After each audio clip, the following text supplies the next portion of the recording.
Então, muito bom dia mais uma vez. Vamos à nossa segunda audição. Senhores deputados, bom dia. Temos aqui presente o Colégio da Especialidade de Medicina Interna, representado pelo Dr. Pedro Miguel Guimarães, Dr. Faustino Ferreira, Dra. Elsa Gaspar e mantém-se connosco a Dra. Rubina Correia e a Dra. Paula Quintas. Esta audição vai ser dividida em duas rondas. Uma primeira parte, o Grupo Parlamentar do PS requerente vai usar de 4 minutos para apresentar o seu requerimento. Depois passamos a palavra ao Colégio da Especialidade por mais 4 minutos e aos grupos parlamentares também 4 minutos. Numa segunda ronda daremos 1 minuto a cada grupo parlamentar e depois em bloco responderão dentro do possível e vamos ver se conseguimos cumprir, de certa forma, este tempo. A palavra para a interpelação à mesa sobre a condução dos trabalhos. Sim, Sr. Deputado. Sra. Corredora, eu gostava de ver esclarecida a presença da Dra. Correia e da Dra. Quintas nesta audição, uma vez que o requerimento foi feito para o Presidente do Colégio da Especialidade de Medicina e gostava de saber quem é que, na verdade, sendo o requerimento desta audição ouvir o Presidente do Colégio de Especialidade de Medicina, tal como na audição anterior, o Presidente dos Colégios de Especialidade em Pediatria, gostava de ver esclarecido quem é que deu a indicação da presença da Dra. Correia e da Dra. Quintas nesta audição, para que se esclarecesse se de facto estão aqui numa posição de condicionar o discurso do que vai ser dito, como aconteceu aliás na audição anterior, porque na audição anterior nós tivemos o prazer de ouvir o Sr. Presidente do Colégio de Especialidade de Pediatria e depois no final houve uma total desautorização daquilo que foi dito aqui. Os senhores deputados, tal como eu, tal como todos os outros senhores deputados, sabem perfeitamente que o que está a ser dito aqui é com uma natureza consultiva, não precisamos que venha ninguém da Ordem dos Médicos dar-nos esse recado e, portanto, gostava de ver esclarecido quem é que deu a indicação da presença da Dra. Quintas e da Dra. Correia nesta audição, uma vez que o requerimento foi ao Sr. Presidente. Muito obrigado. Obrigada, Sr. Deputado. Se me permite, eu vou passar a ler o e-mail que foi distribuído pelos serviços aos senhores deputados e diz o seguinte: encarrega-me o Sr. Bastonário da Ordem dos Médicos, Dr. Miguel Guimarães, de esclarecer junto de Vossa Excelência que os colégios convocados para a audição epigrafada são, nesta matéria, órgãos consultivos, não representando a posição oficial desta Ordem. Tal só poderá ser considerada após a audição do bastonário. Não obstante a informação supramencionada, a Ordem dos Médicos far-se-á representar pela Dra. Rubina Correia, membro do Conselho Nacional, juntamente com a assessora jurídica, a Dra. Paula Quintas, que acompanharão os contributos dos colégios, sem prejuízo da audição do excelentíssimo Sr. Bastonário. Foi esta a informação, Sr. Deputado, que nós temos disponível. Muito obrigado, Sra. Presidente, pelo esclarecimento. Nós recebemos esse e-mail também às 9h30 da manhã, portanto, meia hora depois da hora marcada para o início da audição. O acompanhamento das declarações que vão ser aqui preferidas podem ser feitas pela ARTV, através dos serviços telemáticos e, portanto, não é necessária a presença física das senhoras doutoras aqui. E uma vez que a audição foi requerida ao Sr. Presidente da Especialidade, eu não compreendo porque é que estão aqui fisicamente estas duas senhoras doutoras e, portanto, eu acho que, em primeiro lugar, deveria ter sido perguntado ao plenário da Comissão se aceitava a presença indicada pelo Sr. Bastonário da Ordem, uma vez que a audição não foi pedida ao Sr. Bastonário da Ordem, mas sim ao Presidente do Colégio da Especialidade. Em segundo lugar, concordando todos os senhores deputados na presença destas duas senhoras doutoras que representam o Sr. Bastonário, acho que, por questão de delicadeza e liberdade de expressão, devíamos perguntar à pessoa que está a ser ouvida, neste caso o Sr. Presidente do Colégio de Medicina, da Especialidade de Medicina, se sente confortável com a presença de representantes do Sr. Bastonário. Muito obrigado. Muito obrigada, Sr. Deputado. Só reiterar mais uma vez a informação dos serviços. São enviadas as convocatórias do Conselho Consultivo à Ordem dos Médicos. A Ordem dos Médicos responde com a delegação que vem a acompanhar o nosso pedido da audiência e, portanto, temos aqui o Colégio da Especialidade com a representação de toda a delegação que nos foi informada e, como o Sr. Deputado disse bem, distribuído às 9h30 da manhã.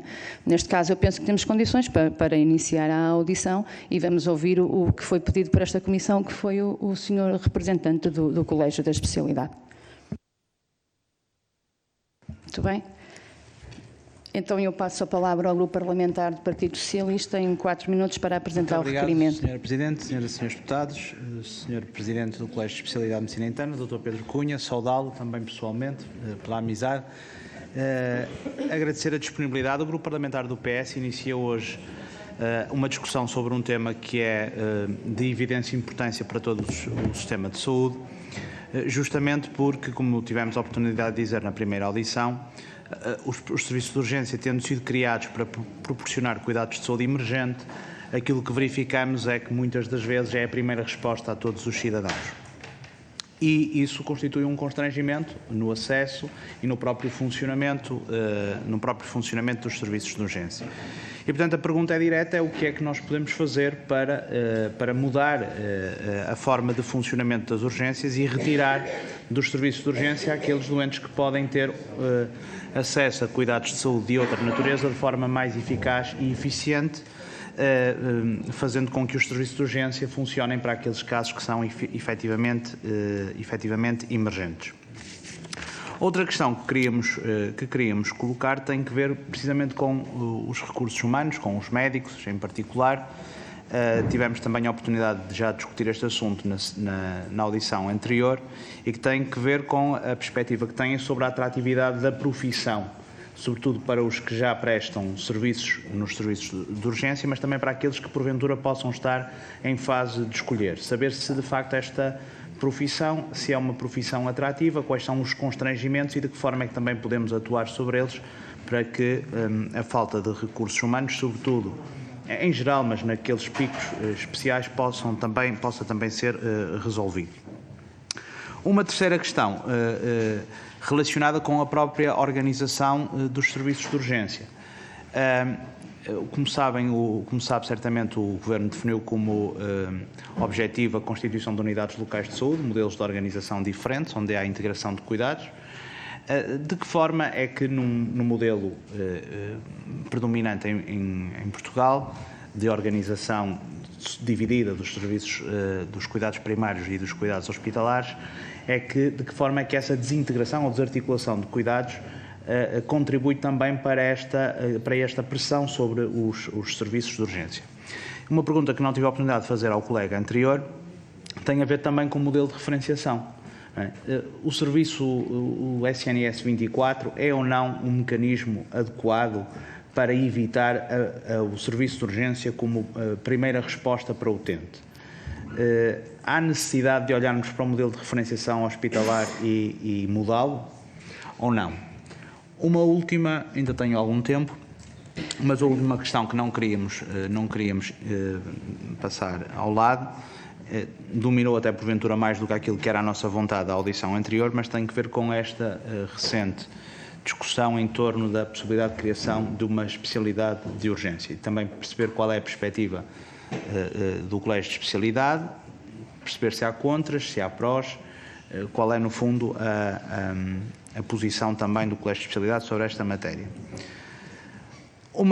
Os dados estatísticos dizem-nos também que, para além de nos dizerem que cerca de 45% das urgências hospitalares são consideradas urgências não prioritárias, já falamos sobre isso, mas dentro dessas 45% de urgências hospitalares temos também dados que nos indicam que cerca de 15% dos utilizadores são utilizadores que recorrem à urgência de forma frequente. Não é? E a pergunta é saber se, de facto, que medidas é que podem ser adotadas para retirar estes 15% dos utilizadores dos serviços de urgência. Uma última questão, também ainda para voltar aos recursos humanos, para dizer que o colega que antecedeu falava de um inverno demográfico, ou seja, a dificuldade de atrair e também de fixar no sistema público, mas de atrair para a profissão. Falava-nos até que os serviços de urgência eram, o termo creio que usou, era, para além de cansativo, não era desgastante, era mais do que isso. Não me estou agora a recordar o termo que foi utilizado, mas era muito difícil. E a minha pergunta é uma pergunta que se prende com o seguinte: nós olhamos um pouco para todos os serviços de saúde da Europa e as notícias que nos trazem ou que nos chegam é precisamente de dificuldade de atrair novos profissionais, de fixar profissionais para os serviços de urgência e também de responder, no fundo, àquilo que são as necessidades das pessoas. Em Inglaterra, na Holanda, na França, na Itália, parece que a situação é comum, não é? Portanto, que não é um problema específico de Portugal. De que forma é que, sobretudo, os sistemas de saúde europeus, que são, porventura, dos mais avançados no mundo, podem contrariar esta dificuldade, esta inversão, digamos assim, demográfica e tornar mais atrativa. Obrigada, Sr. Deputado. Obrigado. Muito obrigado, Sr. Presidente. Só um bocadinho, tenho que ligar. Aqui, desculpe, a inexperiência atende estas coisas. Muito obrigado, Sr. Presidente, Srs. Deputados. Começar por agradecer o cuidado que tiveram em convidar-nos para esta discussão, dizer de uma forma clara, agradecendo as palavras iniciais do Sr. Deputado, que não teremos, obviamente, qualquer tipo de condicionamento nas nossas respostas e que entendemos que este é um fórum de expressão livre, onde poderemos dizer aquilo que pensamos de uma forma absolutamente transparente, assim como fazemos noutros locais, inclusivamente dentro da Ordem, onde temos apresentado as nossas posições, tanto de acordo como de desacordo, quando isso é necessário, e nos fóruns corretos. Em relação eu penso que todas estas perguntas, será difícil respondê-las em 4 minutos, mas haverá sem dúvida aqui um fio condutor que nos parece importante. E eu começaria talvez pelo princípio, onde se fala daquela que é a realidade que se vive nos diferentes sistemas e serviços nacionais de saúde pela Europa fora, onde se documenta claramente a falência de alguns modelos no que diz respeito à capacidade de resposta às necessidades dos utentes e que tem, em certa medida, a ver com a inexistência de estruturas de base e de modelos de gestão clínica que permitam conciliar aquela que é a atividade das principais especialidades integradoras e coordenadoras dos serviços em diferentes níveis de saúde. O que eu quero dizer com isto? Que, de facto, nós, como se disse bem, precisamos de deixar de ter um modelo em que a gestão de cada uma das expectativas numa determinada área do conhecimento é um modelo que está dependente dessa mesma especialidade, de um conjunto de pessoas e de um conjunto de estratégias que parecem bem a esse conjunto de pessoas, para poder passar a ser um modelo integrado, em que há principalmente 2 ou 3 intervenientes que coordenam a ação em prol do doente e que fazem a ligação das diferentes áreas assistenciais do sistema de saúde, para que o utente o possa percorrer a seu benefício de uma forma mais célere, sem que tenha que ter apenas uma porta de entrada nesse mesmo serviço de saúde, que, como hoje em dia todos sabemos, é nem mais nem menos que o serviço de urgência, e é por isso que ele, no fundo, acaba por entupir. Portanto, eu diria que a definição de um modelo de gestão integrado, tanto dos cuidados de saúde primários como hospitalares, é de cabal importância. É um modelo que deve progressivamente ser implementado e que se mostra necessário não só naquele que é o nosso país, mas também naquilo que se passa a nível de outros países europeus, em que algumas especialidades que tinham essa função acabaram por ser relegadas para um segundo plano que é bastante penalizante, bastante penalizador, e ao mesmo tempo especificar claramente que a questão da urgência, eu às vezes, eu peço desculpa, a minha intenção não é ser polémico nesta intervenção, mas eu penso que o problema das urgências em Portugal ou em qualquer país europeu que tenha alguma questão na organização do seu serviço de saúde só deixa de ser um problema quando a urgência deixar de se colocar no centro da discussão de todo o funcionamento do Serviço Nacional de Saúde ou do Sistema Nacional de Saúde de cada país.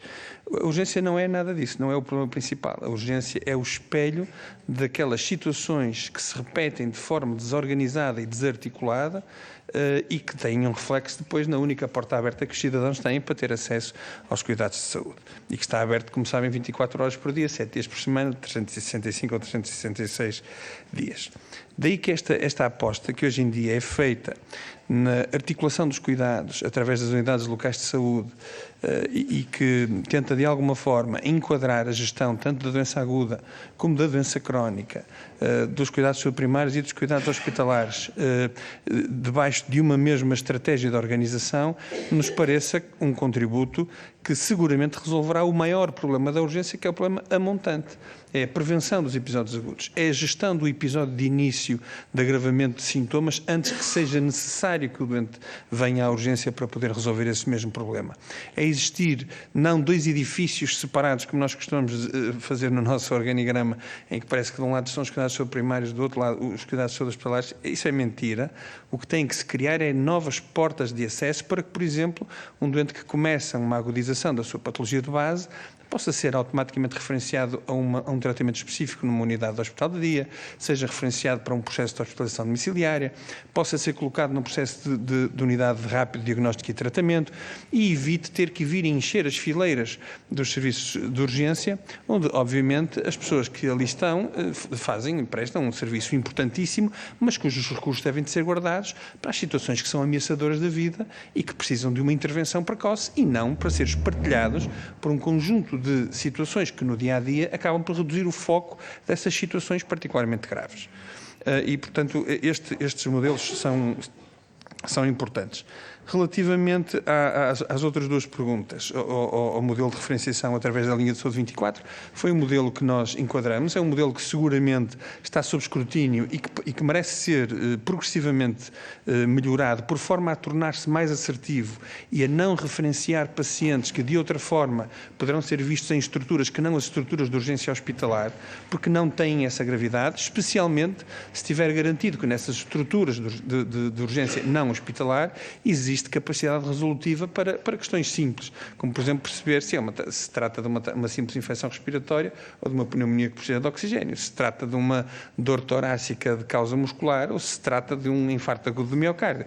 Estas coisas pequenas, que no fundo às vezes são grandes coisas, mas que libertam completamente a atenção e o foco dos médicos que estão dedicados ao cuidado urgente dos doentes para, de facto, apenas o fazer e não terem que dividir-se por múltiplas tarefas, é de suma importância. Eu lembro que há, inclusivamente, uma recomendação da Entidade Reguladora de Saúde que, em 2013, entendia que nenhum doente poderia vir ao serviço de urgência sem passar pelos cuidados de saúde primários. O que todos nós sabemos que, do ponto de vista prático, não é execuível, dadas as tarefas que hoje em dia estão sobrepostas e impostas aos colegas e que nós, obviamente, como especialidade de medicina interna, especialidade agregadora, queremos ter como parceiro e não empurrar um conjunto de estratégias de trabalho que os colegas já neste momento terão dificuldade nas atuais circunstâncias em absorver. Obrigada, Dr. Pedro. Se não se importa, só desligar o som e depois voltamos. Muito obrigada. Eu passo agora a palavra ao Grupo Parlamentar do PST, o deputado Pedro Melo Lopes.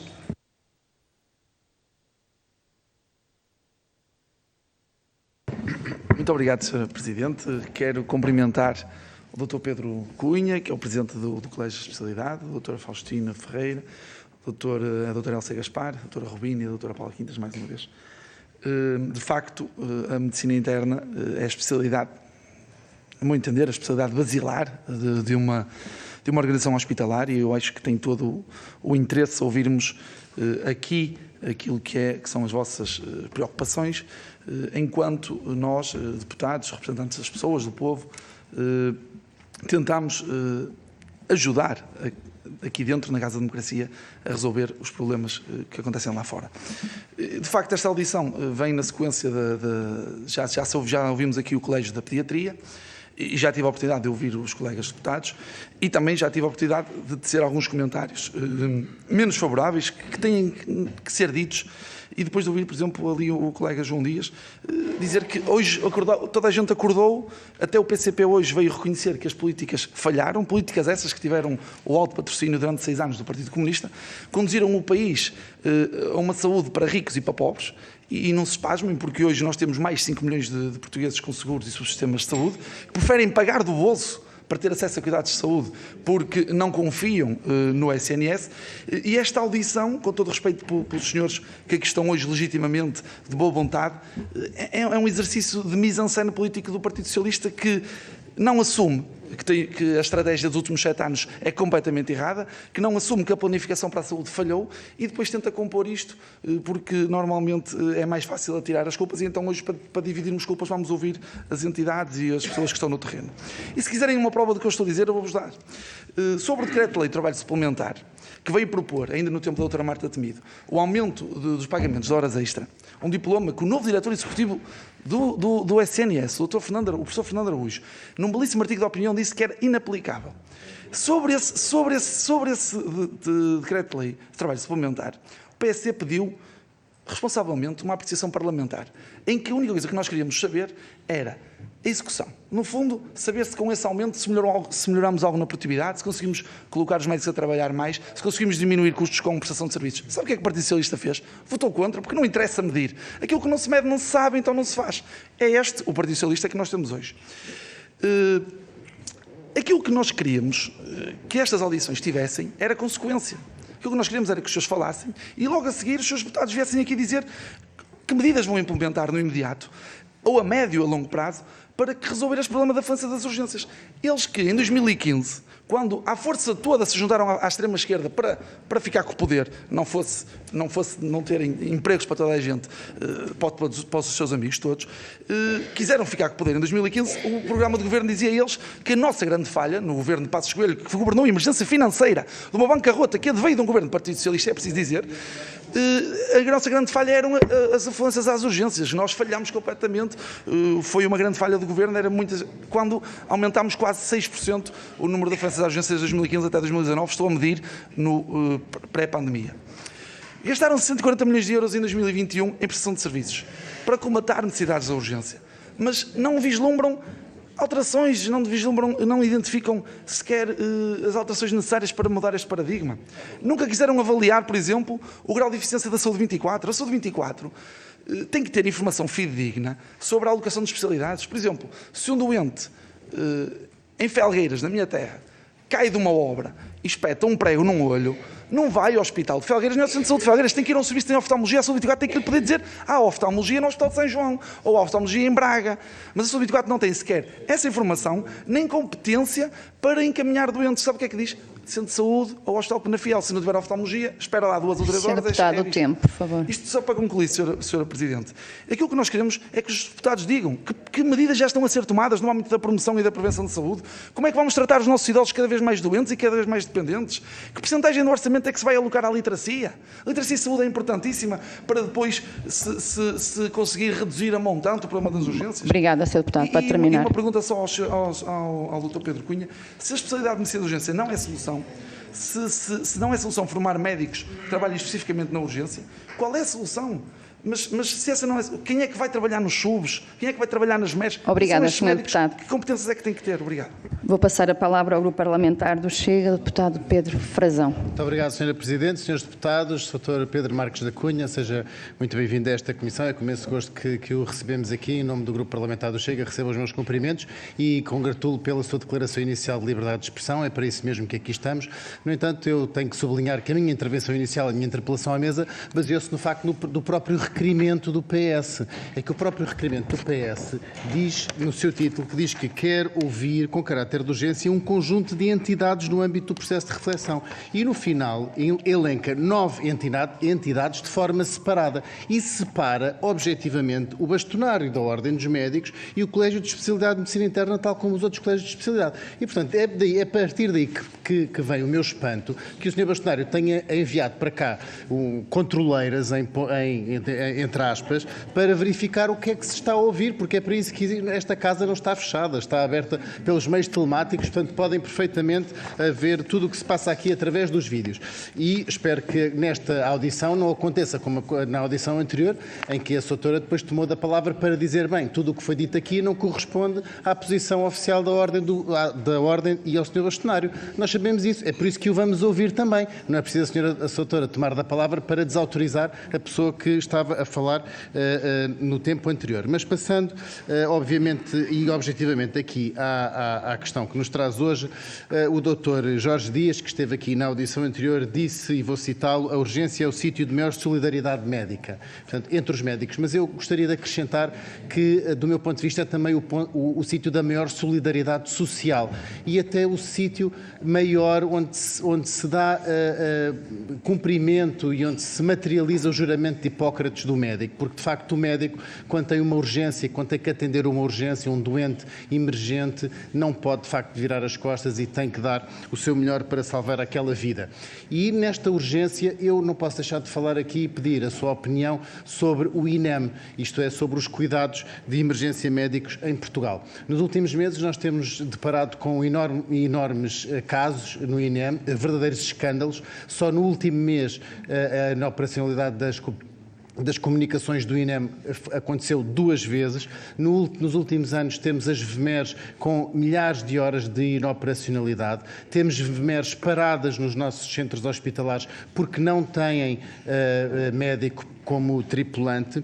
Temos um INEM que não tem um Conselho Científico nomeado, que estaria obrigatório a fazê-lo pela sua lei orgânica e que denuncia os sindicatos. Está a dar formação aos médicos baseado em bibliografia com mais de 20 anos e, portanto, nós sabemos o que é que a medicina avançou nos últimos 20 anos, doutor. E, acrescentando a isto, temos depois a inúmera casuística que vem depois na comunicação social de uma senhora de 80 e tal anos que no centro de Lisboa morreu num passeio à espera de uma ambulância. Temos grávidas transportadas por erro mais de 200 km para dar à luz e quando chegam ao serviço de urgência o serviço está encerrado e inúmeros outros casos de bebés e grávidas que perderam a sua vida. E, portanto, gostava que o Sr. Doutor nos expressasse aqui qual é a sua opinião sobre os cuidados de emergência médica em Portugal, nomeadamente do INEM. O que é que não está a funcionar? E o que é que, nas urgências, o que é que os médicos de medicina interna que estão nas urgências e recebem esses pacientes emergentes entregues pelo INEM, qual é a sensação deles sobre o que está a acontecer com o INEM nos dias de hoje? Muito obrigado, Sr. Presidente. Obrigada, Sr. Deputado. Passo a palavra ao Grupo Parlamentar da Iniciativa Liberal, deputada Joana Cordeiro. Obrigada, Sra. Presidente. Cumprimento os senhores deputados, cumprimento o Colégio de Especialidade de Medicina Interna na pessoa do seu Presidente, Dr. Pedro Marques da Cunha, a quem agradeço novamente, a presença nesta comissão e cumprimento novamente as representantes da Ordem dos Médicos. Acho que sobre este tema das urgências não precisamos de fazer aqui um diagnóstico, um relato, todos conhecemos as situações que temos de norte a sul do país, com várias dificuldades de acesso aos serviços de urgência, não só em termos de horas de espera, como pura e simplesmente de urgências que se encontram encerradas e todos nós sentimos no nosso dia-a-dia e todas as pessoas lá fora sentem no dia-a-dia os condicionamentos que isso traz à sua vida. Sabemos que não têm sido tomadas medidas de forma estrutural, portanto, têm sido encontradas soluções pontuais para resolver problemas pontuais, digamos assim. Portanto, gostava de perceber qual é a visão do vosso Colégio de Especialidade sobre o que se passa, sobre qual é a origem dos problemas, sobre quais são as soluções que podem ser encontradas e se devemos continuar ou não, ou se este tipo de medidas pontuais que temos assistido, obviamente podem contribuir para resolver determinados problemas, mas não resolvem de forma permanente, porque continuamos a assistir, chegamos ao inverno, chegamos ao verão e temos sempre muitas dificuldades nas urgências, portanto, gostava de perceber qual é a vossa visão sobre este tema. Depois, apesar de não ser do vosso Colégio de Especialidade, assistimos relativamente aos serviços de urgência de ginecologia e obstetrícia à questão destes planos rotativos de encerramentos de maternidades e, eventualmente, no futuro de um possível encerramento definitivo de maternidades, consoante algumas declarações que têm sido preferidas e que têm vindo a público. Portanto, o que eu gostava de vos perguntar é se realmente, relativamente aos serviços de urgência em geral, se este tipo de planos de rotatividade fazem sentido, se concentrações de serviços fazem sentido, qual é a vossa visão? Depois, relativamente ao tema dos recursos humanos e da atratividade do SNS para reter, ou para contratar e para reter profissionais, gostava de saber quais são as vossas maiores preocupações, gostava de vos perguntar quais são as medidas que propõem que deveriam ser tomadas e gostava de vos perguntar sobre o regime de exclusividade no SNS, qual é a vossa visão. Depois, e voltando novamente aqui ao tema que já falámos aqui, porque tem sido de facto muito falado, esta criação da especialidade de medicina em urgência e emergência, sabemos que o vosso Colégio de Especialidade foi contra a criação desta especialidade. Já ouvimos aqui há pouco na audição também várias explicações, mas de facto continuamos sem perceber exatamente, obviamente, que isto não vai resolver os problemas no imediato. Claro que tem que haver toda uma reorganização de serviço, mas se existem apenas 3 países na Europa que não têm esta especialidade, eu gostava de perceber porque não? Porque se funciona noutros países, porque não criar esta especialidade?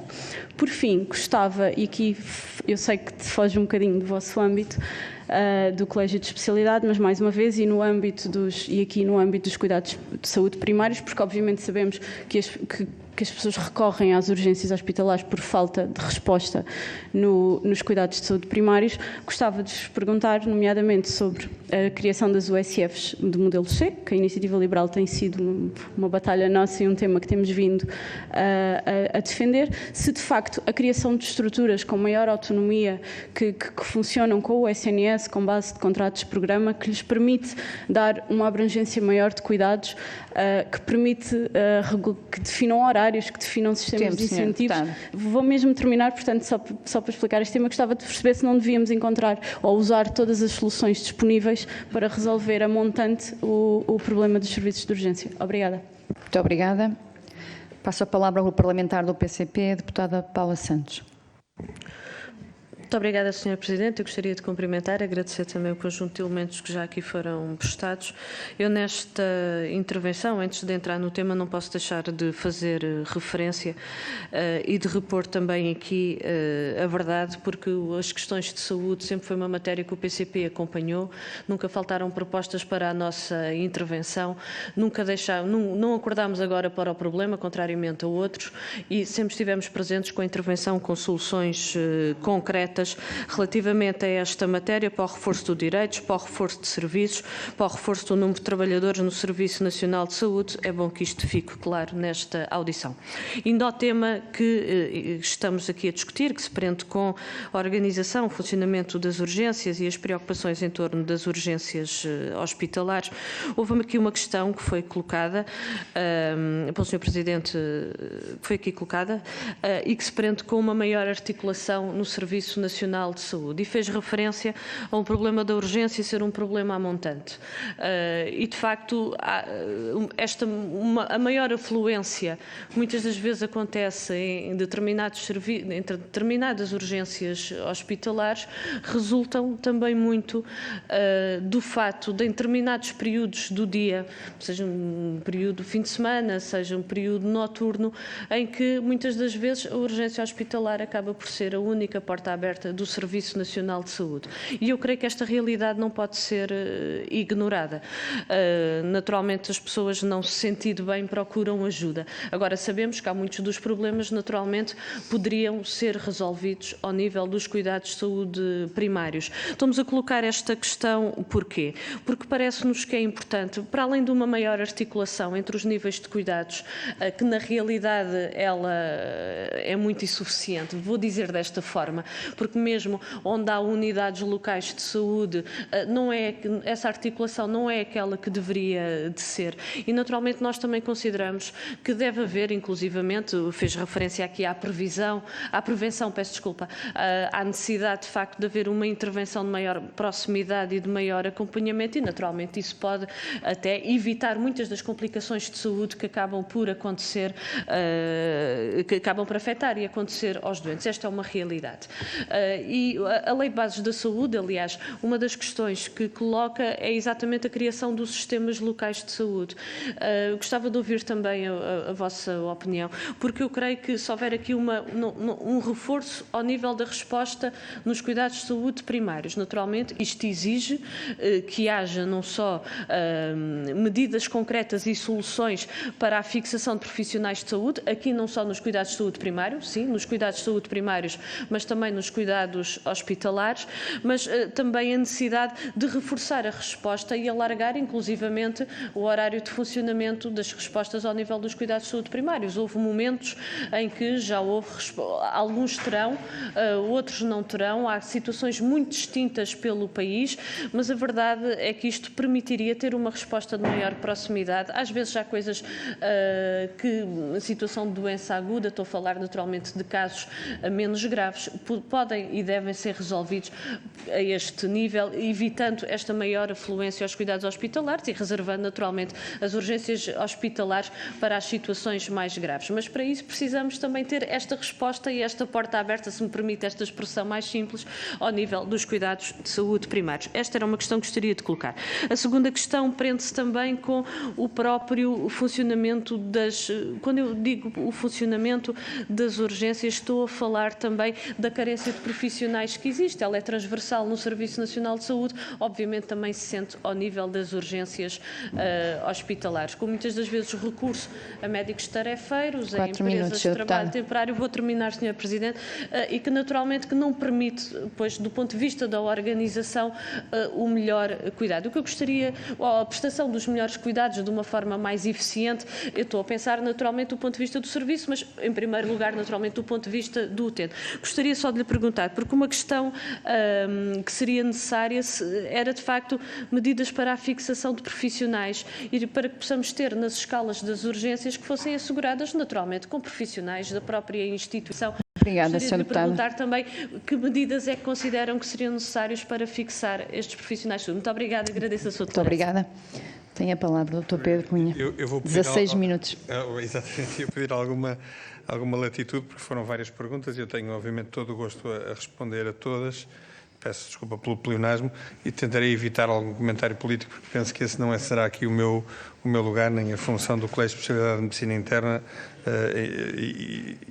e ser o mais objetivo possível. Portanto, de uma forma muito clara e para estar aqui sim em consonância total com aquela que é a posição da Ordem dos Médicos, deve dizer-se claramente que a especialidade de urgência e emergência no nosso país foi amplamente discutida em diferentes instituições por diferentes grupos de trabalho, foi proposta a uma Assembleia de Representantes constituída por mais de 30 especialidades médicas e onde estão representados médicos do norte a sul do país e cerca de 75%, entre 70% e 75%, dependendo de como se conta a abstenção, foi contra a sua criação. Portanto, esse assunto é um assunto arrumado dentro da Ordem dos Médicos, que a avaliou tecnicamente e que definiu inoportuna a sua utilidade nos moldes em que estava a ser definida ou a que estava a ser planeada. E, portanto, aqui é uma questão objetiva, não há nenhuma pulsão pessoal ou nenhum indicador de algum dado que não seja este que foi o resultado da votação da Assembleia de Representantes. Concluo, respondendo à pergunta que fazia a Sra. Deputada, porquê haver 3 países na Europa que não têm, nós sermos um deles, e eu faria a pergunta até, se me permitir, com alguma não é desafio, mas de uma forma um bocadinho mais leve, porquê forçosamente querer ter uma especialidade de urgência e emergência no nosso país, quando percebemos que os países que os têm, que foram aqui citados, como a Inglaterra, a Itália, a Alemanha, a França, estão em grandes dificuldades para fazer a gestão dos serviços de urgência que funcionam com base em algumas destas especialidades. Portanto, há coisas aqui que não jogam. Eu estou de acordo com a doutora quando se diz que poderá ser necessário pensar um modelo que seja adequado a cada um dos países e que cada um desses modelos tenha as diferentes pormenores para poder melhor servir a população que precisa. O que eu não acredito é nesta questão da massificação da utilização e da existência pela existência, quando na realidade sabemos que, por exemplo, o tipo de medicina que se pratica no sul da Europa, em comparação com outros países, é particularmente diferente, não só no seu cariz de envolvimento social e na sua abrangência, mas também naquela que é a literacia da população que o procura. E, portanto, há aqui uma desconexão completa quando tentamos incluir modelos que poderão até ser mais adequados a outras estratégias e outros aspectos culturais e os tentamos incutir à força num sistema que funciona de forma diferente. Aliás, eu devo dizer, e eu faço aqui uma declaração de conflito de interesses, o Sr. Deputado perdoar-me-á, mas eu preciso mesmo de a fazer, é que eu visto a camisola total do Serviço Nacional de Saúde, sempre vesti. Foi o Serviço Nacional de Saúde que me deu tudo na minha formação, desde que me ajudou a ser aluno de Medicina Interna, que me ajudou a ser interno de ano comum, ou na altura interno geral, porque na altura não havia internato de ano comum, que me ensinou tudo que eu sei fazer hoje em dia, em termos de medicina, aprendi com o meu esforço, sem dúvida nenhuma, mas com o Serviço Nacional de Saúde. E, portanto, eu sou um adepto intransigente do Serviço Nacional de Saúde e, apesar de tudo, não consigo ainda defini-lo apenas com uma dicotomização entre ricos e pobres. Não consigo fazer isso. Até lhe digo mais. Na minha maneira de ver as coisas, quando cada um dos nossos utentes tem uma situação complexa de saúde que precisa de resolver, ele procura-nos. Ele procura-nos. porque sabe que existem pessoas que dedicaram toda a sua vida a poder definir de uma forma clara competências e a adquirir em conjunto, capacidades para resolver problemas bastante complexos que não são resolvidos noutro sítio. Portanto, desculpe-me este desabafo, mas é um desabafo visceral e eu sei que provavelmente não pretendia dizer uma coisa diferente do que aquela que eu disse, mas eu senti-me na obrigação de lhe dizer isto e de prestar esta minha pequena conflito de interesse e homenagem ao meu serviço de saúde, que obviamente todos os dias me leva um bocadinho e que eu entendo que a todos nós devemos dar um bocadinho mais em prol dos outros. Posto esta questão da medicina de urgência ou de emergência e da questão da utilidade do Serviço Nacional de Saúde, que eu penso que é absolutamente clara, é preciso falar do aspecto que também falava a deputada Joana Cordeiro, relativamente aos acessos ao serviço de urgência, e muito bem.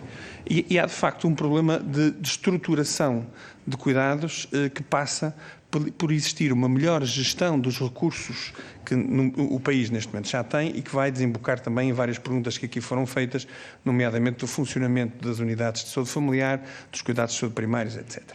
Como sabe, tanto a medicina geral e familiar como a medicina interna, no seio da ordem e no seio da liberdade que lhe é dada dentro da ordem, sob o auspício do Sr. Bastonário da Ordem dos Médicos, têm discutido bastante este tema para tentar encontrar, como especialidades mais amplas e generalistas, uma estratégia que permita essa integração de cuidados no sentido de promover cada vez mais a promoção dos eventos agudos, a promoção da doença e até mesmo encontrar diferentes níveis de comunicação entre os cuidados de saúde primários e os cuidados de saúde hospitalares que evitem a necessidade de os utentes terem que recorrer ao serviço de urgência. Estamos a falar, por exemplo, 3 exemplos claros: as plataformas de gestão da doença aguda, da doença comum, plataforma de gestão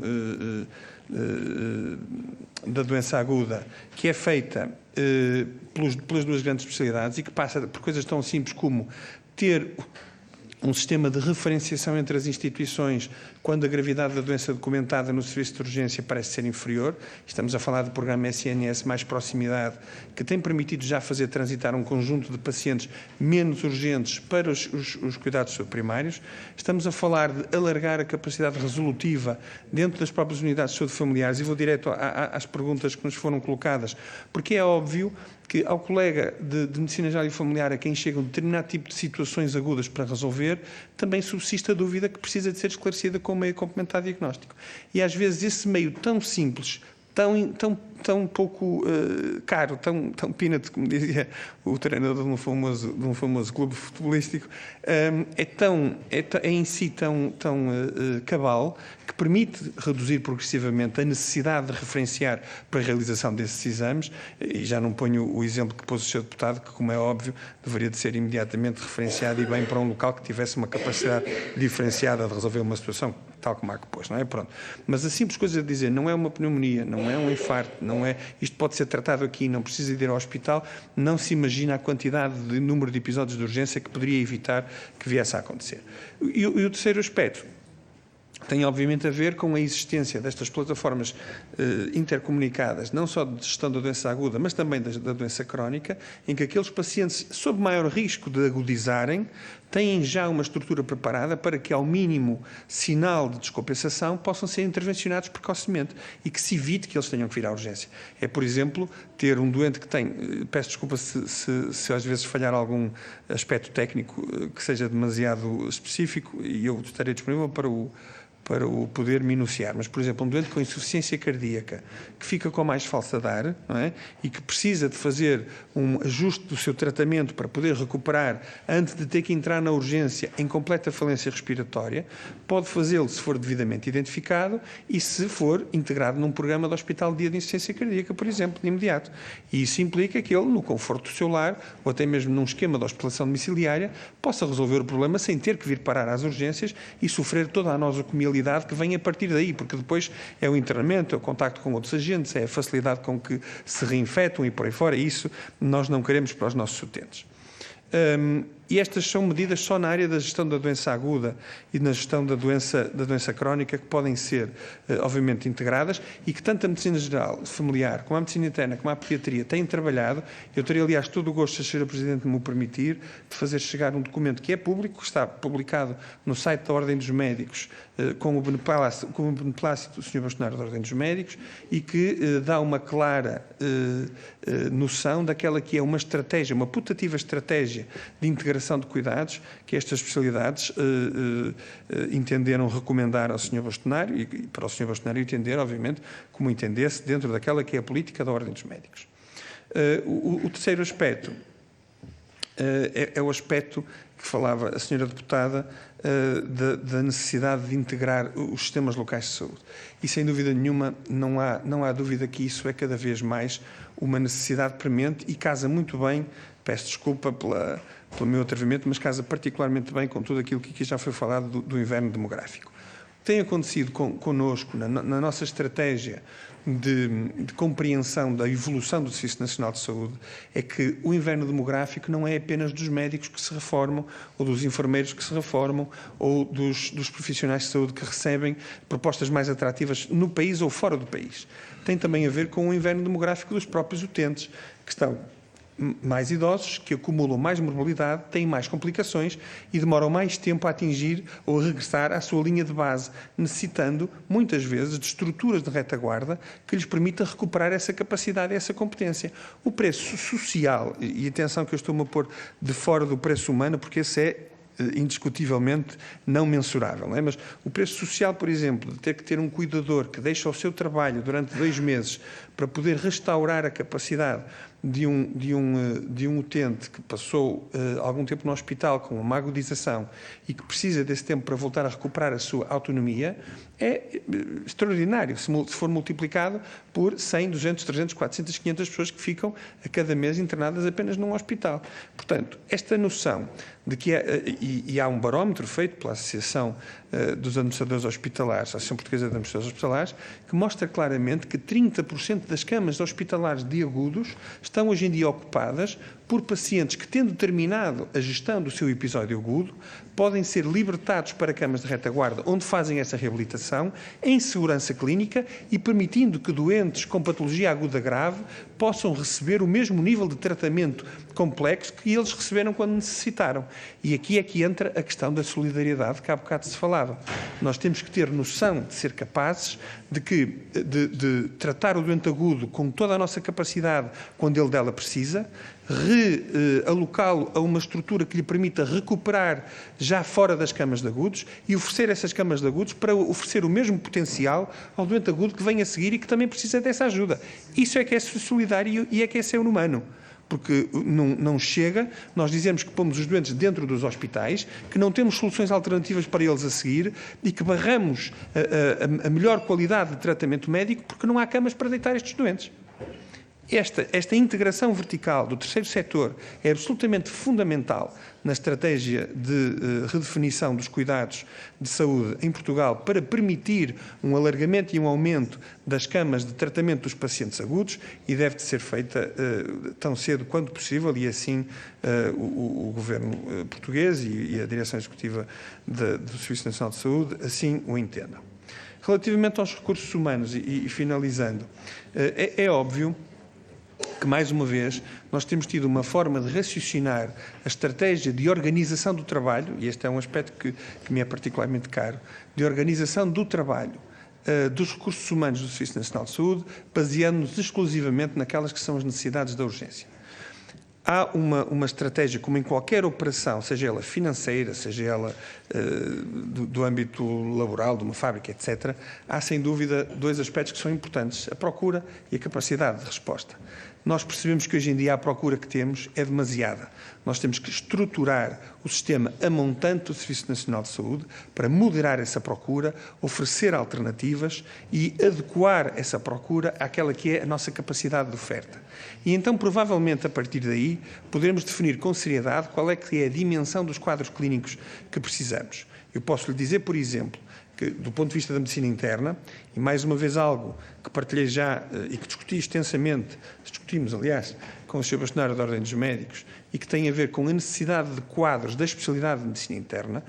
A especialidade é uma especialidade pluripotencial, com uma capacidade de adaptação e de empurrar os limites do conhecimento e da competência técnica para novas áreas que beneficiam o utente. Falamos, por exemplo, da hospitalização domiciliária, falamos das unidades de diagnóstico rápido, falamos dos hospitais de dia, das consultas externas diferenciadas. Essas fronteiras da cogestão do doente cirúrgico e do doente ortopédico, que reduz claramente as complicações que existem nos internamentos destes doentes e que libertam mais camas para produção produção clínica e mais cirurgias, mais recuperação, mais restituição à vida profissional, tudo isso em que a medicina interna se envolve implica que existam mais recursos humanos. A falta desses recursos humanos tem duas consequências grandes. Por um lado, tem a consequência de impedir que estas diferenciações aconteçam e que beneficiem um número cada vez maior da população portuguesa. Por outro, tem a dificuldade de nos reduzir a quantidade de médicos que são capazes de fazer formação para os futuros médicos que vão tomar conta do Serviço Nacional de Saúde, que são tão importantes como aqueles que já existem hoje em dia. E daí a questão da fixação, não só a questão da fixação em condições de aprendizagem que sejam efetivas e não da utilização dos colegas mais novos para suprir recursos humanos em necessidade, isso é fundamental. E o segundo aspecto, dizer que deve haver, como aliás também já é consensual, um plano de desenvolvimento pessoal para cada médico, que seja da responsabilidade do Estado, que o Estado assuma que quer ser a melhor instituição de saúde do país, que o Estado defina que quer ser a instituição que melhores cuidados proporciona aos seus cidadãos, sejam eles de que proveniência sejam, e que se assegure de que essa capacidade de aquisição técnica, esses fellowships, essa recolha de conhecimento, seja feita com o patrocínio do Estado e que permita que os nossos colegas evoluam de uma forma a que tragam cada vez não só mais proximidade, mas mais eficiência ao tratamento dos nossos concidadãos.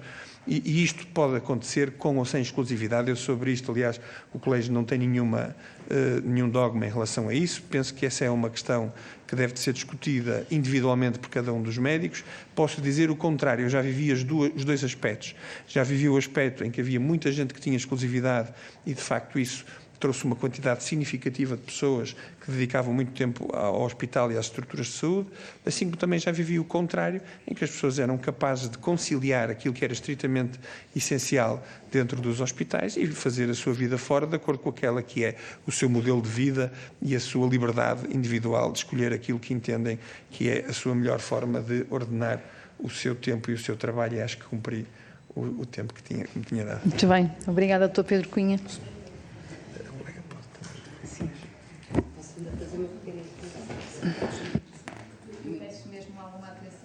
Está bem, muito obrigada.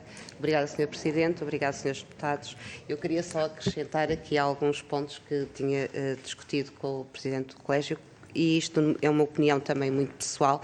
Eu estou no SNS há 26 anos e assisti ao declínio do SNS. Eu ainda sou do tempo em que nós estávamos, em termos de ranking mundial, em 10º lugar. Isto tem sido ao longo de todos estes anos, temos visto sucessivamente este declínio. O declínio começou quando foram encerrados SAPs e hospitais de proximidade. Fecharam-se muitas camas de agudos, os próprios SAPs tinham muitas vezes algumas camas que davam resposta à população local, com todas as vantagens inerentes e principalmente para o doente. Principalmente para a família que não tem que fazer deslocações. Tudo bem que o modelo anterior poderia ser exagerado, também concordo, mas se calhar poderá ser pensado uma centralização de SAPs. Pode haver, naturalmente tem que dar outros recursos aos cuidados de saúde primários, naturalmente porque os colegas dos cuidados de saúde primários trabalham sem rede. Eles não têm um raio-x em muitos centros de saúde, não têm uma gasometria, que é o exame básico, ou uma química seca. Isso tem muito pouco impacto em termos económicos e pode trazer uma grande rentabilidade. Para além disso, queria também falar de outro aspecto que acho que poderia também trazer uma grande melhoria em termos inclusivamente económicos, e isso também acho que é uma coisa a ter em conta, principalmente na condição do nosso SNS. Os doentes, cada vez temos uma população mais idosa. Doentes em lares, doentes em unidades de cuidados continuados, que muitas vezes há uma subversão desta rede de cuidados continuados, em que, e eu assisto isto todos os dias, os familiares pedem um ingresso na rede, não porque o doente tenha indicação médica para esse ingresso, mas é uma resposta social. Ora bem, antigamente haviam lares sociais, deixaram de haver. Se calhar também tem que se repensar a coexistência dos dois modelos. Os doentes em lares, e isto agora estou a falar temos mesmo de ter atenção ao tempo, não doutora. têm assistência de doente agudo. Portanto, um doente que faz um pico febril é enviado imediatamente ao serviço de urgência. Pensar em equipas que possam dar esse apoio em lares, principalmente em doentes que estão muitas vezes em fim de vida, precisam de cuidados paliativos e não precisam de cuidados hospitalares, que são até altamente nocivos para a sua qualidade de vida. Queria só falar de um projeto sobre utilizadores. Doutora, nós não temos tempo. Temos mesmo que passar à segunda ronda, peço desculpa. Vamos passar à segunda ronda e vou dar a palavra ao Grupo Parlamentar do PS, Sr. Deputado Luís Soares. Muito obrigado. Rapidamente, dizer o seguinte, nós, porventura, assistimos, depois de 2 anos de pandemia, até diria que os últimos 6 anos, tivemos 2 anos onde recuperamos os recursos que tinham sido retirados do Serviço Nacional de Saúde, sobretudo os recursos humanos, mas também os recursos financeiros. Abraçamos 2 anos a maior pandemia de sempre e no ano passado aprovámos um instrumento fundamental, e era sobre esse que também gostaríamos de ter a perspectiva do Colégio da Especialidade, que foi o Estatuto Nacional de Saúde, que fala muito daquilo que aqui foi considerado como prioritário. Perguntar-lhe, desde logo, já falamos sobre a forma de organização nos sistemas locais de saúde, as unidades locais de saúde, já percebemos qual é a perspectiva. O objetivo de dar mais autonomia aos hospitais, designadamente ao nível da contratação, perguntar-lhe se esse é um caminho que deve ser seguido para também reforçar e valorizar os profissionais de saúde, e gostávamos de ter uma perspectiva sobre o mecanismo da dedicação plena. Gostávamos de saber se entende que este mecanismo voluntário, progressivo, pode ou não ser um mecanismo adequado também para ir ao encontro daquele objetivo que classificou como prioritário de valorização pessoal dos profissionais e até desenvolvimento pessoal no Serviço Nacional de Saúde. Uma nota final, só para pedir que nos explicasse um pouco mais, enquadrou o futuro próximo do SNS com o aumento do envelhecimento e das comorbilidades. Gostávamos que pudesse enquadrar melhor se há ou não possibilidade de se criar um programa para os doentes crónicos nos hospitais e qual é que é o papel, se podia explicar um bocadinho melhor qual é o papel que entende do terceiro setor, tanto a montante, no caso de prevenir a recorrência aos serviços de urgência de doentes que também são crónicos e que estão institucionalizados, como depois ajusando, como disse a Sra. Doutora agora no final, no caso das altas sociais. Obrigada, Sr. Deputado. Tenho a palavra ao Grupo Parlamentar do PST, Sr. Deputado Pedro Melo Lopes. Obrigada, Sra. Presidente. Agradecer o contributo e as declarações do Dr. Pedro e da Dra. Elsa. Reiterar aqui só que o PSD é claro que acredita num Serviço Nacional de Saúde, nem nunca quisemos questionar a capacidade de diferenciação e tratamento de doenças complexas do SNS. Agora, perante o caos e o panorama atual, o PSD tem o foco é tratar pessoas com dignidade. E nem que para isso tenha que esgotar os recursos que nós temos lá fora e articular com o privado e com o social para que as pessoas possam ter um tratamento digno. E é aqui, e isto é preciso ressalvar. Eu ouvi atentamente o doutor falar em programas de gestão da doença, da hospitalização domiciliar, da otimização do uso de tecnologias, criação de plataformas. Espetacular. Mas num país em que há 1,5 milhão de portugueses sem médico de família, quer dizer, estamos a tratar, queremos fazer coisas bonitas, ainda não falhamos no básico. E para terminar, eu queria mesmo ouvir a doutora Elsa Gaspar sobre o programa de hiperutilizadores ou superutilizadores, porque há aqui uma questão que é preciso fazer. Se os mais pobres e vulneráveis não estão assim a ser tão prejudicados, como disse o doutor Pedro, se afinal não há assim uma saúde dicotómica, que nós não queremos dizer que isto é mau, nós dizemos isto de uma forma que nos custa, porque é mau existir, mas qual é a explicação para 5 milhões de portugueses quererem terem seguros os subsistemas? Sabemos nós que o out of pocket é 30% da OCDE, portanto, eu queria ouvir. Obrigado. Obrigada, Sr. Deputado. Tenho a palavra Muito obrigado. Aos senhores deputados, eu peço desculpa, eu não sei se perceberam que ainda temos outra audição a seguir. Pronto, mas não estou a perceber o que é que o senhor deputado pretende dizer, eu só queria dizer que temos uma audição a seguir. Senhor deputado, eu vou passar a palavra, se me permite. Senhor deputado. Muito obrigado.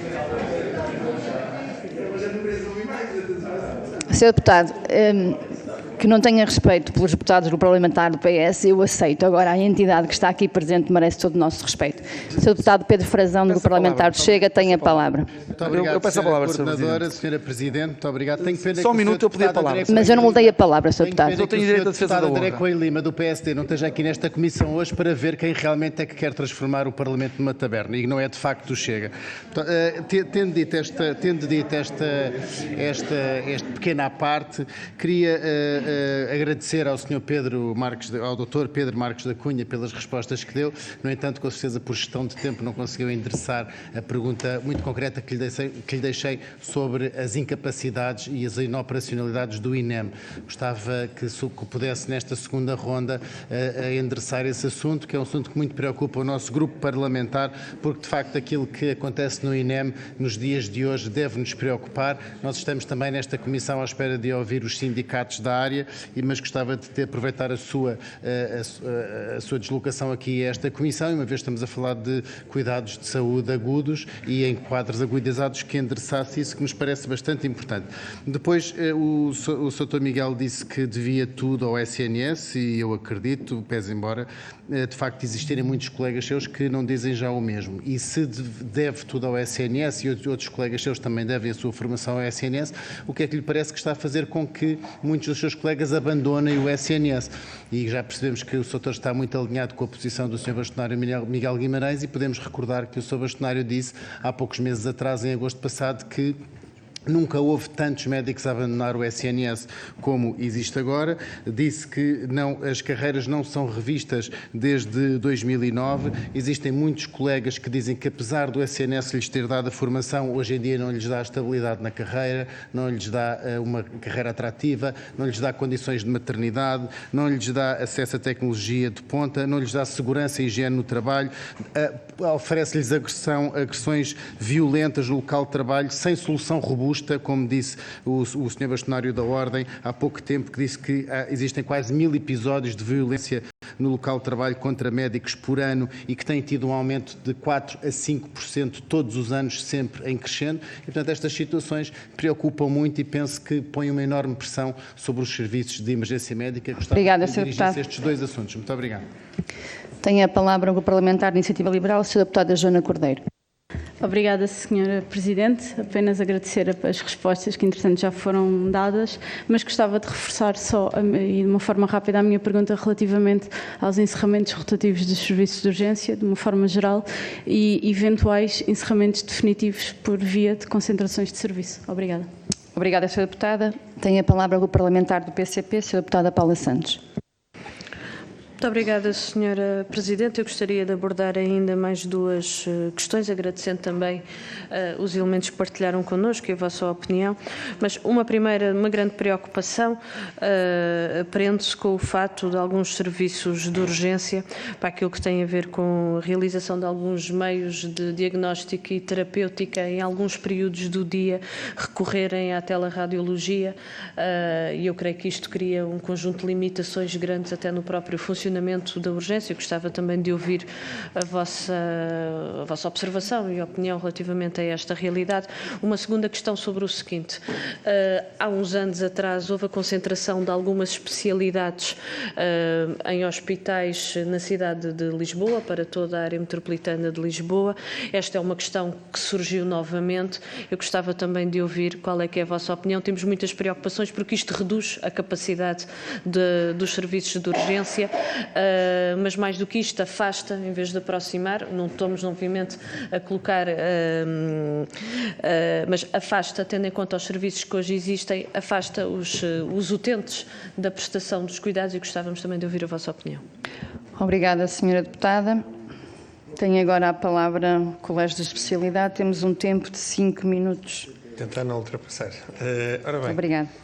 Relativamente às questões que nos são postas pelo Grupo Parlamentar do Partido Socialista, Sr. Deputado Luís Soares, em relação ao Estatuto Nacional de Saúde, de facto nós já discutimos aqui a criação das unidades locais de saúde e os benefícios que delas podem advir. Eu queria salientar que é para nós particularmente fundamental, como especialidade de medicina interna, que esta tenha uma oportunidade encerrada de reformular por completo o modelo de gestão clínica dos hospitais e da sua relação com os cuidados de saúde primários. É uma oportunidade única que deve de consistir não só na junção das partes, mas na sua diferenciação e na melhoria da capacidade de oferta de serviços que elas podem fazer de forma integrada. Portanto, as ULS devem de ser vistas nesta perspectiva, pelo menos na nossa perspectiva, peço desculpa pelo pleonasmo, numa noção de que podem trazer mais do que a pura soma daquilo que já fazem hoje em dia e oferecer melhor capacidade, redução de custos, redução da duplicação de exames, melhoria da qualidade de vida dos doentes, melhor acesso, mais rapidez no acesso, e isso é fundamental. Em relação às autonomias dos hospitais, ela é particularmente importante. Importante num sentido e deve ser pensada noutro que não nos compete a nós, porque não temos nenhum poder executivo nessa definição. Essencial no sentido de que permite a cada unidade de saúde procurar aquelas que são as necessidades efetivas que tem para fazer uma gestão polarizada daqueles que são os serviços, as especialidades que têm maior deficiência. Deve de haver algum planeamento para evitar que haja práticas predatórias entre os hospitais e entre hospitais que têm diferentes capacidades financeiras ou capacidades de autonomia na contratação. Há sem dúvida nenhuma, como se disse aqui há pouco, uma necessidade de fazer expandir as fronteiras, nomeadamente na área da medicina interna, com todas estas estratégias que beneficiarão seguramente os utentes e reduzirão seguramente a necessidade que nós temos de utilização de camas de agudos e de cuidados iatrogénicos que surgem da sua utilização em demasia, mas ela tem que ser acompanhada de um reforço dos meios que seja equitativo e que permita a cada serviço ter acesso aos meios de que necessita e não estar pura e simplesmente apenso a uma lógica que possa ser subvertida pela predação uns dos outros, porque no fundo nós somos todos os mesmos médicos que estamos a gerir os mesmos utentes, quer estejamos de um lado ou do outro, tem que haver um equilíbrio das equipas para poder prestar o melhor cuidado. O mecanismo de dedicação pleno é um mecanismo que eu penso que deve de ser facultativo, que deve de ter apenso o plano de desenvolvimento pessoal em versões diferentes, ou seja, deverão existir compromissos que façam com que nós consigamos, de alguma forma, oferecer aos nossos profissionais de saúde, médicos, enfermeiros, nutricionistas, psicólogos, capacidade de diferenciação e de aporte de competência técnica para o Serviço Nacional de Saúde. Se depois ele deve estar obrigatoriamente apenso a um mecanismo de dedicação exclusiva ou a um mecanismo de prestação mais demorada de cuidados à população, ou a uma outra estratégia que as partes acordem, isso é algo que tem que ser definido caso a caso e realidade a realidade. Dizer também, obviamente, que nem todos os hospitais têm uma fórmula única. Aliás, eu há bocadinho dizia isso à Sra. Deputada quando falávamos um bocadinho dos modelos de diferente gestão da doença aguda que existem pela Europa fora, e aqui é exatamente igual. Não há nenhum modelo que tenha funcionado particularmente bem na metrópole, por exemplo, numa metrópole como o Porto, ou como Lisboa, ou como Coimbra, e que possa funcionar da mesma forma no Minho, em Trás-os-Montes, porque a dispersão dos meios é completamente diferente. Portanto, as estratégias têm mesmo que ser pensadas e os modelos, podendo existir, devem de ser adequados de acordo com aquela que é a realidade. A integração do terceiro setor, a montante e a jusante, são uma inevitabilidade. Não só porque nós precisamos de identificar precocemente, como dizia a doutora Elsa, aqueles pacientes que, por estarem numa fase mais avançada da sua vida, não beneficiam de perder todas as suas referências, as poucas familiares que tiverem ou dos poucos cuidadores que os confortam, para poder tratar simples infecções urinárias ou situações para as quais existe uma estratégia terapêutica que pode ser cumprida com o apoio de profissionais de saúde, versus ter que deslocá-los todos para o hospital, desenraizá-los, reduzir-lhes aquela que é a qualidade de vida no fim da vida e obter, no fundo, o mesmo resultado clínico. Da mesma forma, a jusante, estas estratégias de sinalização precoce têm que existir. Relativamente àquilo que disse o Sr. Deputado do Partido Social Democrático, nós estamos de acordo.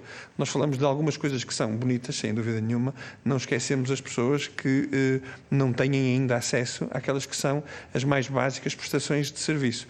Há, no entanto, um aspecto que não deve de ser tomado erroneamente das minhas palavras e que eu lhe pedia para poder corrigir, que é, nós de facto, o que estamos a propor não é apenas para fazer bonito, é porque se nós aumentarmos a eficiência do serviço na resposta e no acesso à cultura, sim, mas se aumentarmos essa eficiência e se pudermos proporcionar cada vez mais aos pacientes que eles possam ter acesso a cuidados diferenciados, nós também vamos empurrar aqueles que neste momento ainda continuam a aguardar que haja espaço para os observar e para os ver. E, portanto, há aqui, sem dúvida nenhuma, uma melhoria que é mútua e eu percebendo a sua preocupação, como é óbvio, porque também conheço pessoas que têm menos acesso do que aquele que precisariam, se chegará a uma altura em que nós teremos que tomar, sem dúvida nenhuma, decisões e estratificar de que forma é que esse acesso é feito.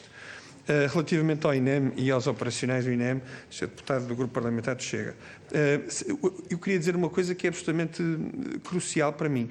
O Instituto Nacional de Emergência Médica e a urgência pré-hospitalar, a emergência pré-hospitalar, e eu queria fazer aqui uma diferença clara, há uma diferença entre o que é emergência pré-hospitalar e urgência, dentro dos hospitais, mas a emergência pré-hospitalar é um pilar fundamental da cadeia de socorro da nossa estratégia de gestão da doença aguda no país. Portanto, toda a atividade deve de ser não só regulamentada, deve de ser operacionalizada na sua máxima capacidade, como também deve de passar a ter uma gestão coordenada pela própria Ordem dos Médicos, no contexto daquela que deve de ser a regulação do seu funcionamento, a adequação da sua formação, o estabelecimento de protocolos de atuação, que já existem. Aliás, como se sabe, toda a gente que trabalha com o INEM no dia-a-dia sabe que eles têm um conjunto de protocolos bastante específicos, mas que, como dizia bem, carecem e podem sempre ser melhorados e atualizados à luz daquela que for a evidência mais clara. Portanto, eu não posso ter uma opinião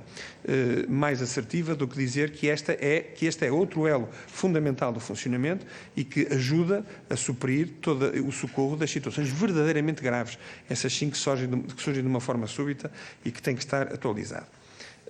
Finalmente,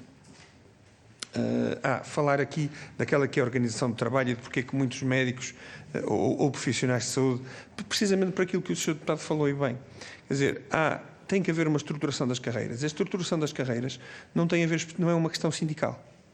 Não tem a ver especificamente com o vencimento A, B ou C. Tem a ver com o estabelecimento mesmo de uma linha de trabalho, de supervisão hierárquica, de avaliação, de formação, de responsabilização que possa existir e que não exista um gap, como existe muitas vezes, entre indivíduos que têm 25 anos e indivíduos que têm 45 anos de trabalho. Portanto, essa diferenciação tem que existir. Ela tem que progressivamente trazer ao de cima aquelas pessoas que têm capacidade de liderança e que gerem essas equipas e que assumem essas responsabilidades. E obviamente, que se não existirem, transformam-se numa espécie de um buraco grande onde somos todos tratados da mesma forma. E não há nenhum problema com isso. Só que depois também não podemos solicitar a cada um que exerça responsabilidades diferentes, não é? Quer dizer, há um espectro que tem que ser definido. Eu, obviamente, dizer-lhe só a talho de foice, qualquer agressão verbal ou física, qualquer profissional de saúde é demais. Eu não sei se existem mais agora, se são relatadas mais agora, estou em crer que existirão mais agora e pelo menos nós vemos isso a aparecer, mas qualquer uma delas é obviamente a mais e deixar também claro, em solidariedade a todos os colegas que delas são vítimas, que a nossa perspectiva não é de aborrecer as pessoas nem agredi-las. Nós estamos lá, de facto, às vezes nas unidades, para prestar o melhor serviço que pudermos, com as condicionantes que temos, e é verdade que muitas dessas condicionantes também são impostas pela forma como os próprios serviços de saúde são utilizados e que criam ansiedades nas pessoas, tensões, que às vezes têm estes escapes infelizes. Finalmente, em relação aos encerramentos rotativos, eu não me sinto competente para lhe falar acerca daquilo que se passa noutras especialidades. É óbvio que especialidades como a medicina interna, o encerramento de uma urgência que não tenha, de uma urgência médica ou cirúrgica, ou de uma urgência polivalente que não tenha, obviamente, internistas em funcionamento, é algo que se transforma na incapacidade de gerir uma quantidade muito grande de quadros médicos que surgem e que são os mais frequentes de todos e, portanto, seria impossível. Eu diria que a questão da concentração das especialidades, e termino com uma pergunta da senhora deputada, há duas formas de olhar para ela. Por um lado, é verdade que nós, em determinadas áreas, e estamos a falar de áreas específicas, a quantidade de recursos que necessitamos para suprir as necessidades da população de uma determinada região pode implicar que haja uma concentração de recursos. Mas a concentração de recursos não é despir desses recursos os hospitais de proximidade. E essa é que é a diferença. Racionalizar não quer dizer concentrar. Racionalizar a utilização, continuar a oferecê-la nos locais onde os utentes precisam e podem ter acesso a ela própria e guardar apenas para as situações excepcionais que acontecem uma em cada 50 ou 60 ou 70 dias, aí sim essa concentração, isso parece racional até porque nós não estamos num sítio onde haja super hiper especialistas debaixo de cada pedra, não é? Quer dizer, isso não acontece. Mas preparar as coisas de forma a que asseguremos que em cada sítio exista acesso ao cuidado diferenciado de saúde durante a esmagadora maioria do tempo e só concentrá-lo quando isso não for possível fazê-lo com qualidade, isso provavelmente é uma estratégia que objetivamente terá que acontecer. Não é? O que não pode acontecer é, a determinada altura e por causa de uma racionalização, retirarem-se valências aos hospitais e fazer-lhes perder a complexidade dos casos que conseguem gerir, a necessidade de transferências interhospitalares em horários que seriam perfeitamente evitáveis, a incapacidade de cooperação interespecialidades que permitiria resolver a esmagadora maioria das situações agudas que surgem mais complexas, e isso sim transformaria um serviço em serviços de duas velocidades, não é? Com primeira e com segunda, e isso nós não queremos. Agora, também não há dúvida que é preciso olhar para o que temos e racionalizar, porque de outra forma não funciona de uma forma nem de outra, não é? Quer dizer, acabamos por não ter capacidade de resposta nem para as hiper raras, nem para aquelas que acontecem com mais frequência. Não sei se consegui transmitir aquilo que tinha perguntado. Obrigada. Faltava só uma coisa que era da teleradiologia, não quero perder. Temos mesmo que terminar. 2 segundos. Só para dizer em relação à teleradiologia que, de facto, é uma vantagem em determinados campos e em determinadas áreas em que pode ser feita com segurança, noutras não substitui a existência de profissionais devidamente credenciados para realizarem os exames de uma forma dinâmica. Não é? Por exemplo, tudo o que tiver a ver com a realização de exames de tomografia, de ressonância, que têm protocolos de aquisição que são standardizados, é possível nós trabalharmos em equipa em teleradiologia. Aliás, um dos exemplos flagrantes é a existência das unidades das vias verdes do AVC no nosso país, que trabalham todas... Estou Pedro, temos mesmo que terminar. Peço imensa desculpa e deixava já aqui a informação de qualquer informação que possam, que entendam pertinente fazer chegar para esta discussão. O e-mail dos serviços vai ser disponibilizado para o efeito. Então, de nossa parte, muito obrigada pelos vossos esclarecimentos. Sim, Sr. Deputado. Eu peço a palavra telegraficamente em defesa da honra, aquilo que a Sra. Deputada disse. Eu, em primeiro lugar, lamentar não podermos ter ouvido a doutora Elsa sobre o programa de hipertiroidez, porque esse é que, de facto, se calhar ia ajudar a resolver o problema. Porque isto, doutor Pedro, há quantos anos se fazem conferências, colóquios, clusters, focos de grupo? Sr. Deputado, eu peço desculpa, nós temos uma grelha aprovada. Sim, só para concluir. Sr. Deputado. Só para concluir, Sra. Deputada. Nós temos uma grelha aprovada. Em relação à defesa da honra, eu jamais faltei ou faltarei ao respeito aos meus pares e aos convidados. Aquilo que eu quis dizer foi que a Sra. Deputada disse vai haver mais uma audição, efetivamente vai, mais tempo levarão para ter notas negativas sobre aquilo que é o vosso trabalho, porque eu jamais faltarei ao respeito. Mas sim, ainda bem, Sr. Deputado, vamos manter o porque não têm serviços básicos de saúde. Obrigado. Sr. Deputado Pedro Frazão, eu registrei a sua indicação e também registrei a frase do Sr. Deputado, que foi ainda vai levar mais, portanto, espero que não volte a usar esses termos em comissão. Muito obrigada. Pedro Mel Lopes tem razão. Damos então como terminados esta audição. Obrigada a todos.